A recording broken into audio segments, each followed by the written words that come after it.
to Dragons. Welcome to my YouTube channel, the Breakup Diaries. I have a super exciting guest for you guys all to meet. Please introduce us to yourself. Yeah, my name is Arthur.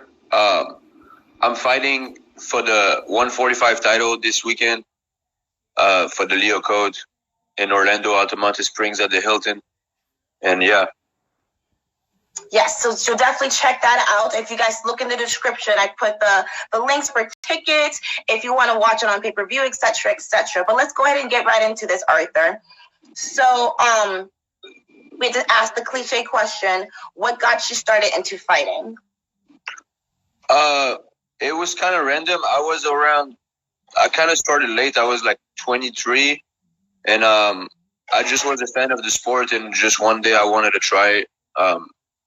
And I started doing it, and I fell in love with it. And, one thing led to another. A couple of years later, I was fighting in the cage. But yeah, it was kind of random. I didn't see it coming in my life.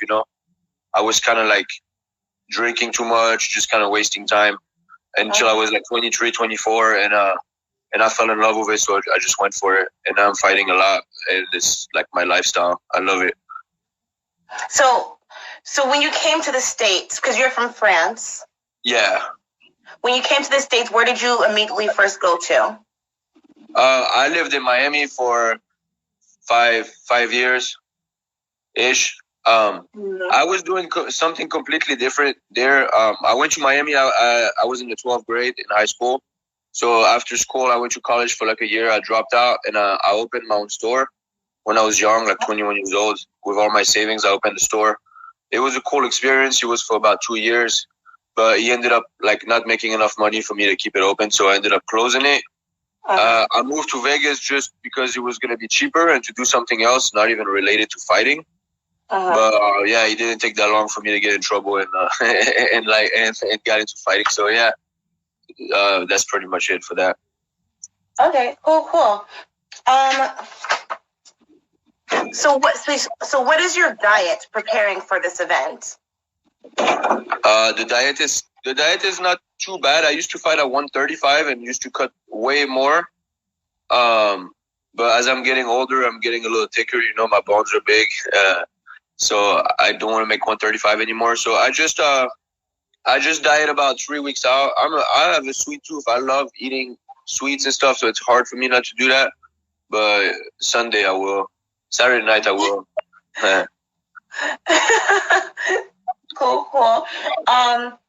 So what have you mainly been focusing on leading up to this event this Saturday, training-wise? I used to be super heavy on the grappling, but I've been working on my striking a lot because I want to put somebody out with my hands. With that being said, I'm not going to force it, but yeah, I've been doing a lot of striking. So yeah, let's see what happens. But yeah, I focus on everything. I consider myself a well-rounded fighter. I'm intelligent, and I work hard every day. I never really take days off. It's more like a lifestyle for me. I try not to make a big deal out of fights, and I just try to do the same thing I do all the time. It's just who I am now, I guess. So like, I try not to make a huge deal out of fist fights. I try to make it like it's a normal thing, and even if it's not really a normal thing, but I try to make it like it is. And I just try to work on everything. I'm really professional, and I train with like UFC fighters. I train with main event fighters. I train with really solid guys out in Vegas. So like I know where I belong. I know that I can hang with those guys. I know I can take a beating too. You know what I'm saying? So yeah, I try to work on everything. I don't try to put something in like more important than the other. I try to keep everything regulated and everything balanced, because you can't force things in fights. I don't know. Maybe this guy has super good striking. Maybe this guy has super good grappling. I can't control what he does. I can control what I do. So that's what I try to do. True. Why don't you use a stool? I don't know. I just feel like it's cool that I stand up and look at the guy if he goes into another round while the guy is sitting. I don't know if that guy uses stool or not, but I personally like to not use a stool. I also don't want to have I don't want to have that feeling where I'm sitting down and then I get up and like it's worse now, you know. If it's gonna be worse, if I'm gonna feel like super tired and exhausted and fucked up, then let it be the whole time. You know, I don't want to have a little break and then I'm like, you know. I don't know if I want to ask this or not. Why not? Whatever. Yeah, we all good. Do you find Americans soft? No, I think the whole world has gone soft a little bit, you know. Oh. I think the whole world has gone soft this last couple of years, you know, with the pandemic and all that stuff. I think people are lame and very soft, yeah. Fighters are not soft, though. Most fighters are not soft. So the lifestyle that I have allows me to be around great people and not see it too much, you know. Yeah, with that being said, I worked as a server in a fancy restaurant on the Strip. So, like, I see a lot of soft people, and I got to deal with them on a daily basis. But, yeah, I mean, yeah, for sure, a lot of Americans are soft. But it's like that in France, too. We have French people who are soft as well. I think a lot of people are soft, if I'm being honest. But the MMA community is not really like that. You know, it's a lot of great people in this community. It's so hard. It's such a hard sport. Yeah. You know, so everybody's pretty much humble and respectful. The guy I was supposed to fight before, because this fight was originally I wasn't supposed to fight Grady, which is my opponent now. I was supposed to fight someone else that was talking a lot of shit and was calling me names and stuff on Instagram and pulled out. Yeah, he pulled out because, I don't know, he said he was sick or something. I don't know. I never pulled out a fight, so I can't relate to that. But he pulled out. So Grady was cool enough to take the fight on short notice. I really appreciate that. So I don't have like a lot of animosity towards him. You know, I'm glad he took the fight and so we can make it happen, you know, for the belt. But yeah, the guy that I was supposed to fight before, I'm still gonna see him at some point, you know. It's not gonna go well for him. Oh no. What was it like to train with one arm? Oh yeah, that was like 2 years ago. I had a shoulder separation. And I was supposed to be out for a couple of years. Not for a couple of years. Wow. Sorry, not for a couple of years. For a couple of months. Sorry. Oh, okay. 3-4 months. And I just couldn't do it. I go crazy. I'm a little bit crazy in my head. If I don't train, I get it a little weird. I get impatient. I get uncomfortable. Not in like a illegal way or anything crazy, but I just don't feel comfortable when I'm not training. I have a lot of anxiety and a lot of demons. So. Yeah.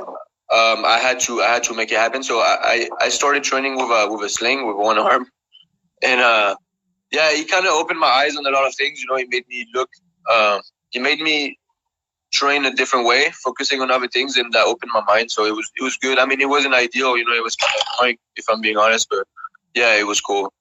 You know. So growing up, did you celebrate Halloween? No, I honestly hate Halloween. It's the holiday I hate the most, so I'm happy that I'm fighting. So I don't know. I just think it's corny. I think a lot of girls use that to dress as sluts, which is cool, you know, on a regular, like, just do it on a regular, but you don't gotta do it on Halloween. If you know what I mean. True. It's our one free pass a year. Yeah, but if you're gonna do it, just do it on a regular. Don't do it just on Halloween. It's kind of weird, you know. I have no problem with people doing it on a regular. It's just if you wait for Halloween to do it, it's kind of strange to me at least. You know? You're so cool, Arthur. I like you. Thank you. Okay, so let's say that we're in a Marvel Cinematic Universe, right? So in this universe, are you the hero or are you the villain? I would like to think I'm the hero, you know, honestly. But I might be the villain. I don't know. I guess what do you define the villain? Like, am I a bad person or am I just like a cool villain? Is there a difference? I mean, all villains are cool. Yeah. As long as there's no like, you know, like crimes against humanity type shit, then I'll be the villain. You know, yeah. I feel that from you. Because just talking to you like for this 5 minutes, like you can tell that you're like a monster in a good way. Oh, thank you. Yeah. No, I'm a nice guy. You know, I'm a nice guy. I'm just kind of honest with things. Some people take it the wrong way or think I'm being disrespectful. I'm just really honest. You know, I don't take anything serious. I'm down to joke about anything. Yeah. I think we need more honesty, though. I think the whole tiptoeing, talking to each other, it really frustrates me. It really bothers me because it's like, I know what you're thinking. Just say it. You know? Yeah, of course. Especially if you do interviews, I'm sure like you see a lot of different people, and like you can feel that they're not being honest with certain things. Yeah. It's like, who are you trying to impress? Oprah's not going to watch this, you know, unless she does. Like, hire me, Oprah. I need a job. But, it's not about you. It's about others. Yeah. You said that. What does that mean? I have a hard time remembering when I said that. Maybe it was in a similar context, in a different context. I just don't remember right now. I'm sorry, my brain is a little weird because of the wake up, but... No, you're fine. You're fine. Yeah. I don't recall saying that. Maybe I did. I'm not saying, I'm not saying I did it, but I just don't remember right now saying that. In what context? Yeah. So, I don't know if you saw this, but a group of influencers are starting their own UFC in order to get away from Dana White. What are your thoughts on this? Oh, yeah, like they're doing like this new promotion, right? Yeah. Yeah, I think it's cool. I watch almost every promotion. I'm an MMA nerd, so I watch every fight. It doesn't matter if it's Alaska Fighting Championship or if it's the main event of the UFC. I'm watching everything. I'm a student of the game. I watch as many fights as I can. So more promotions, the better. I never really put the UFC on a pedestal per se, even though it's the best. I watch everything. I think you can find good fighters everywhere, and there's money to be made everywhere. So I'm interested in every promotion. I think it's cool, the thing they're doing. With that being said, they're making a big deal out of that particular thing, but there's already other great promotions internationally, like in a lot of different countries. There's a lot of good promotion where you can make a lot of money. So I think they're making a bigger deal than it is with that promotion because there's already like a lot of nice promotions. Some people want to chase that little dream, like, oh, this is going to be the best, whatever. Yeah, maybe let's see, let's see. I'm fighting all the time. I want to fight for different promotions. I want to fight a lot. I want to fight a lot of different guys. So yeah, it's cool. It's cool, yeah. That's very interesting that you say that. Because it's kind of like scandal, for some reason people are using scandal in order to profit when it's like it's not that big of a deal actually. Yeah, you're making it that a big deal. Yeah, they are kind of making it a big deal. I'm not pro yet, obviously, right? So like I don't have too much say in that. I don't want to talk too much for something that I'm not doing yet. I don't want to look like an idiot, but yeah. It's definitely a bigger deal than it is, I think. Interesting. Okay, so Arthur, where can we like you, stalk you, follow you, all that fun stuff? Yeah, for sure. My Instagram is French Flamingo 135. Fresh Flamingo? No, French, FRENCH, Flamingo, FLAMINGO, 135. Even though I don't fight at 135 anymore, I just don't want to change my name. I'm lazy. Yeah. And last question. Yes. I'm sure that you know the popular Bruce Lee quote, one has to flow like water. Do you find it useful or easy to flow like water when you're in the ring? I think that's cool to say, but honestly, when I'm in the ring, I'm freaked the fuck out. I'm tripping. I'm like, whoa, I gotta get this guy out of there. I don't like something like. So yeah, it would be nice to be calm like water, but I'm a very chaotic fighter. Honestly, I wish I wasn't. Sometimes maybe it's gonna change with time, but I'm definitely. I mean, once the fight is on, I can see myself being like, I guess, like water, like because I'm going through the motion. But I'm very chaotic and I'm very violent.